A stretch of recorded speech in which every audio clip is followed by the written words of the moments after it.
Imagine that this folder is a dimensional plane. Now, assuming that it is no height and no depth, what would this mean? It would mean that it's a one-dimensional world. So if, hypothetically, an organism was living inside of it, it would only be able to move in a linear path forward and backwards in a straight line. Now, if we go to the second dimension, we have two dimensions. We have width and we have length. So hypothetically, if an organism lived inside of here, then it would be able to move up, down, left, right, and anywhere else in between. And a two-dimensional world is comprised of an infinite series of one-dimensional worlds stacked upon each other. Just as our three-dimensional world, which has depth and length and height, is comprised of an infinite series of two-dimensional worlds. So, now that I have stacked many folders upon each other, we have three dimensions. We have depth, we have length, and we have width. Now what happens if you keep going on from here on out? We would have a four-dimensional world, but what exactly is a fourth dimension? In order to understand this, we need to understand how dimensions are perceived. We live in the three-dimensional world, but despite that, we actually view things to be two-dimensionally. Take a perfect sphere, for example. If you're looking at a sphere, it looks just like a regular two-dimensional circle. The only way that you can tell it's an actual sphere instead of a circle is because of the hues of light on it. So just like in a two-dimensional world, if a organism in the two-dimensional world was looking upon a circle, the light would make it appear to be lighter at one end and darker in the middle. Also, if an object is moving closer and farther away from you, you don't actually perceive that it's getting closer and farther away.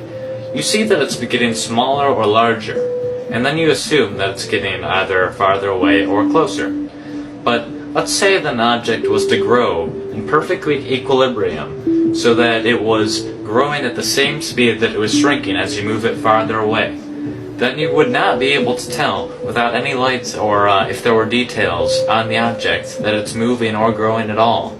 You may have assumed that since we perceive things to be in two dimensions, that a two-dimensional organism would see in one dimension. So, as we're watching this rubber band expand as it moves farther away from this little organism in the two-dimensional world, it does not actually perceive anything is happening to it because it's growing at the same speed that it's moving farther away. But since we can actually see it from the three-dimensional world and perceive things to be in two dimensions, we can see things for how they actually are.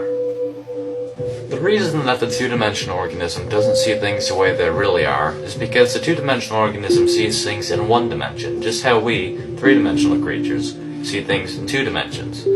So in a way, we don't really see our world the way it truly is. A four-dimensional creature, however, seeing our three-dimensional world in three dimensions, would be able to see through things, would be able to see absolutely everything, just as we could see if there was several organisms spread along a 2D environment on your floor. You would be able to see inside houses, you would be able to see inside of people.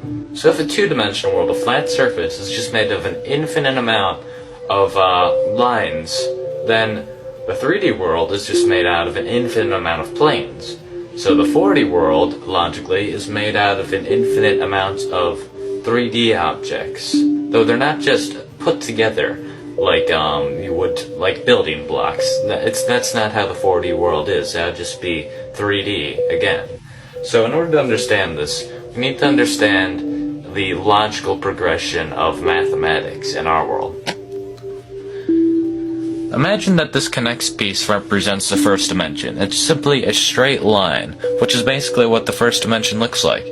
And if you add 3 more of these straight lines and connect them so that adjacent sides are perpendicular and opposite sides are parallel, then you have the basic shape of the second dimension. You have a square. Now if you keep going from here and you add it so that there's a total of 4 squares, and all adjacent sides are perpendicular, and all opposite sides are parallel, then you end up with, obviously, a cube.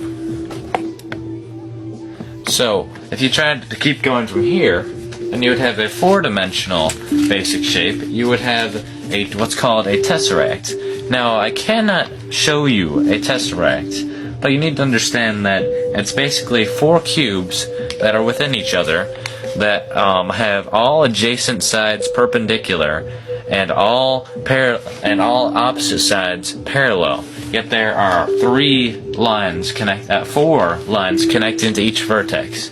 So a tesseract would look somewhat like this picture. Now that's not exactly what it looks like, because this is a 2-dimensional depiction, and obviously not all of the lines are straight.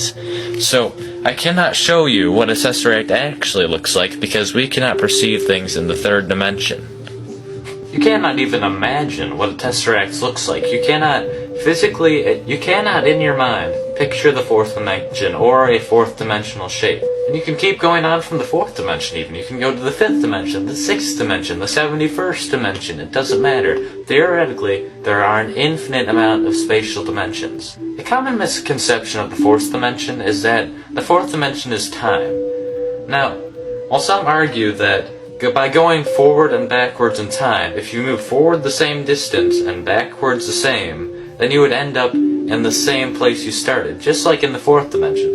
And while that may seem logical, if you think about it, it really doesn't make sense. If you imply that the 4th dimension is actually time, well, first of all, time is not spatial. There's a difference between space and time, quite obviously. And assuming that all dimensions are according to a pattern, then that doesn't really make sense either, because saying the 4th dimension is time, every dimension has time in it, so that would mean that the 4th dimension is special in some way, which doesn't really make any sense. Another reason this doesn't make sense is that we very, very, very slightly travel through time whenever we move due to the distance that light takes to get to our body. Now, if a group of astronauts were to get in a spaceship and they were to go very, very, very close to the speed of light, then they went around in this impossible, nearly the speed of light spaceship for a few months, and then afterwards they returned to Earth. They would find that Earth had actually progressed a few years, so they had moved forward in time by moving that quickly. Another interesting concept involving the 4th dimension is that many physicists and even mathematicians may say that the dimensions are very, very slightly curved, because if you really think about it, nothing can be truly, absolutely infinite. So imagine that the 1st dimension, the line, is just very, very slightly curved, so that after a very long time, it will end up creating a circle. So, as suggested by many physicists, if you keep going in the same direction, then you will end up where you started after a very, very long amount of time, obviously. And the same thing would happen to the 2nd dimension. If it's just a square, and then you extend it very, very slightly in a curve, and it will eventually make a sphere, and the same thing happens in our dimension, except it will form a very, very slightly curved 3rd dimension, which will form a 4-dimensional universe, basically. So what this kind of means is that our 3-dimensional world is within a 4-dimensional world, and the 4-dimensional world is within a 5th-dimensional world, and so on.